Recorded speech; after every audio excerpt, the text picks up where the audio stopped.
The CITWC Nature Park is located on the campus of the Church of Toledo Westside Community Church at 6109 West Bancroft Street in Toledo, Ohio.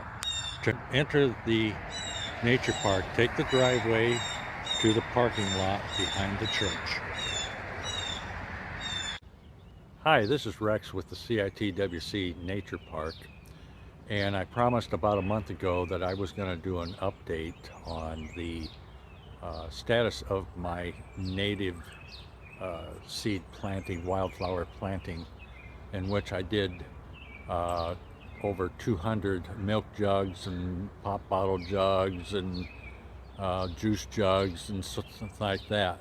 And here it is, May 14, I think, and I'm going to do a reveal now on a bunch of my jugs, and I've looked through the tops, and some of them look like they've done really great. Others look like they've not done so well. I'm going to show you the good, bad, and ugly on this. And behind me you can see some of the jugs still sitting there. So I'm going to set up now and use the table that's behind me over here and do the reveal. Okay, here I am set up with a table, and I have 12 different varieties of wildflower seeds that I started with the winter milk jug sowing project I started in December, and I just continued doing maybe 4 to 10 jugs a day until I think February. First week of February is the last time I did any. So here we are, I got them here. I'm going to start doing the reveal. All right, this first one I have here is Smooth Pestilence. It is a nice looking flower. It gets anywhere from 3 to 4 feet tall, and has a nice yellow flower in it. And here we go, and here you can see that I apparently seeded pretty heavy. The Smooth Pestilence seeds are very small, and I might have been tired at the time, I don't know. I might have just sprinkled a bunch of seeds, and you can see I'm going to have a lot of flowers, plants, just from this one jug, and I probably have 5 to 10 jugs of the Smooth Pestilence. This next one is Ironweed.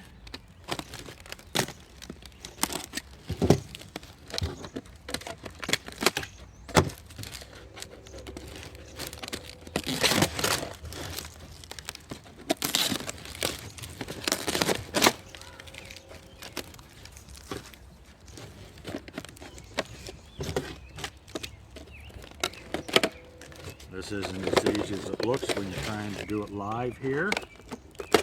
All right, here we go. And looks like I have moderate success. Ironweed. I think I definitely sprinkled these a little bit lighter than I did the Smooth Pestilence. Next up here is Butterfly Milkweed.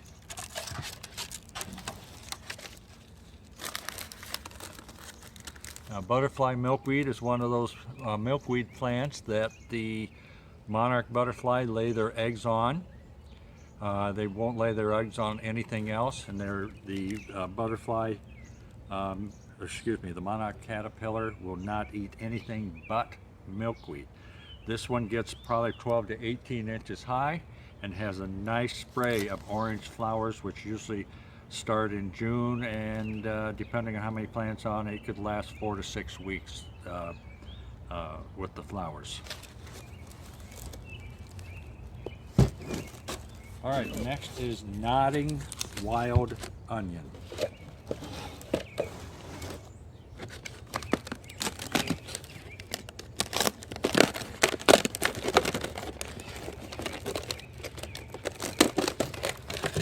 Oh, looks like I have Some other grasses in here.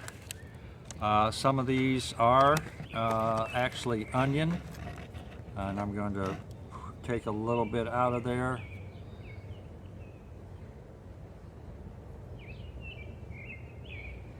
Lost my little onion there.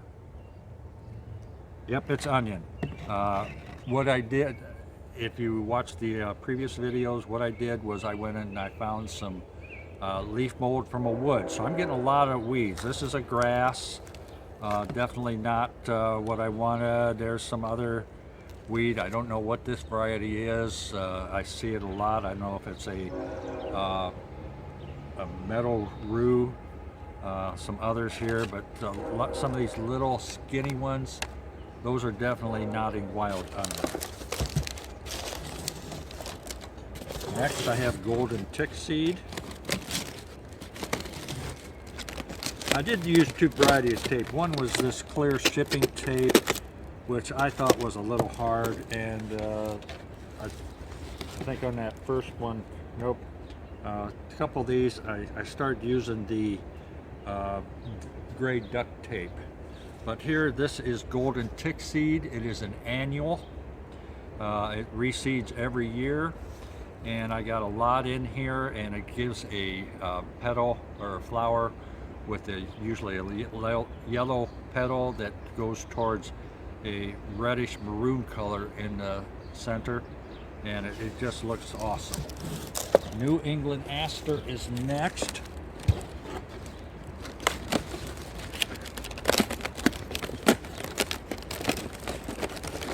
New England Aster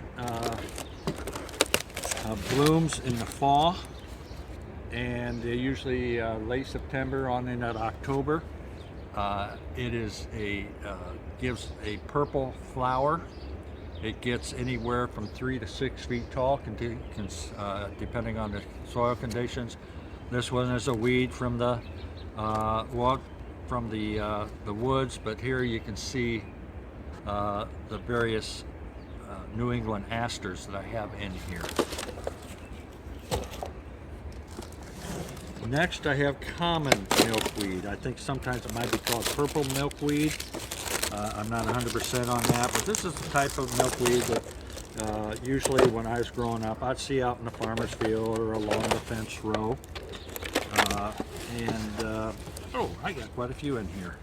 You can see them growing here. In here I have quite a few. One thing you got to be careful, if you're growing milkweed, you got to be patient with it, because it only grows a little bit each year, or a little bit taller each year, and it does die off in the winter, but then when it comes up next year, it'll get more root system and get taller and taller, and it might take 4 or 5 years before it really starts the blooming. But again, this is one of those plants that a monarch butterfly will lay its eggs on, and that the monarch caterpillar will eat before it forms its cocoon, is the chrysalis, and then emerge as a monarch caterpillar. So on that side, here we have one called white snakeroot. The first snakeroot I saw bloomed towards the end of the summer into September. It gives it'll grow around 3 feet tall. Looks like they have quite a bit of success in this one. Again, because I used leaf mold dirt from the woods, I do have quite a bit of other grass, weeds, and so on, but all these here are the white snakeroot. Okay, this one's called bloodroot, and it's called bloodroot because its root is a red color. It looks like I only have one in here, but looks good and healthy. And it puts out, I think it's a white flower. I'd have to look that up. If you're interested, you can look that up. I don't know if it'll bloom the first year, But like many of these perennials, it takes a couple of years to grow, get the strength to grow, and before they will start flowering. Next one is wild bergamot. It gives off a spray of kind of, I don't know how to describe it, reddish, pinkish flowers that hang upside down, and when you have a lot of it, it looks, oh, it's just an awesome sight to see. And yes, I do have some here. I think that one might be a weed I don't like, but some of these with the pointed leaves here, there, I think I'm back into the camera, with the pointed leaves, those are the wild bergamot, and it'll take into the second year. They get out planted this year, they will not bloom, but next year they'll put out some rhizomes, and you'll see it's just amazing how much increase you get from the rhizomes, and will be flowering, and oh, it's just a beautiful sight, and I hope we can get a lot more of those at our CITWC Nature Park.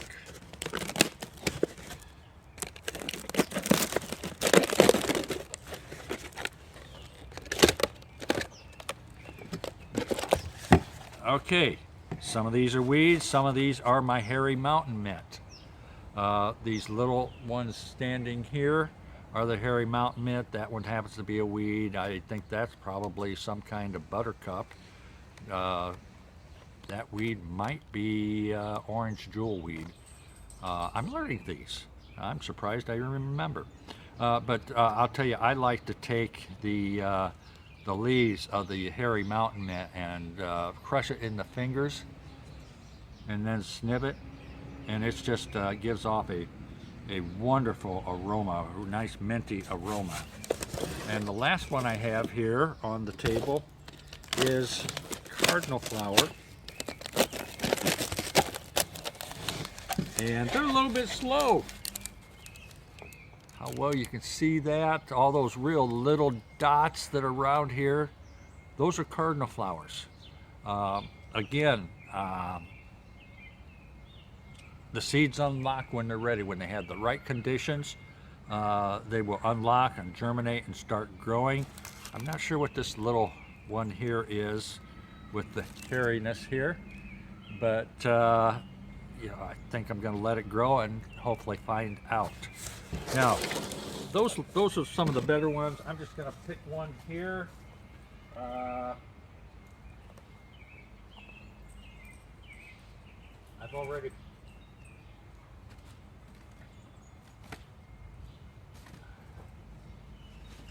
here I have turtle head. I don't know what turtle head looks like. It is a new one to me. Get this open. And I told you you're going to see the good, bad, and the ugly. Here's one of the little more ugly looking on the success ranking. There's only a few that have come up. I know I put more seeds in it than that. But again, it depends on the conditions, the wetness, the moisture, the amount of sun, the heat that you have, and those seeds will unlock when it's time. Last year I planted bottle Gentian, and I started inside. I didn't know what I was doing. And I started inside, didn't realize that when the seeds would grow, I was used to planting tomatoes and peppers and things like that inside, which I'd usually do in March. We're here in Northwest Ohio, and I'd do that. We'd do that in March, and then they grow up real spindly and thin, and then you'd put them outside and hope that they would strengthen up, not get wind whipped or sunburned if you put them out too much too soon. And I didn't know, so I just left those seeds. I put them outside, and they didn't germinate until July. Now, I don't know if that's the way they usually do with the seeds. There are some varieties of seeds that don't unlock, or it may take 2 or 3 years for the seeds to grow, to germinate. So with wildflowers, you got to be patient. I'm learning. I'm not an expert, but I hope you enjoyed what you saw here.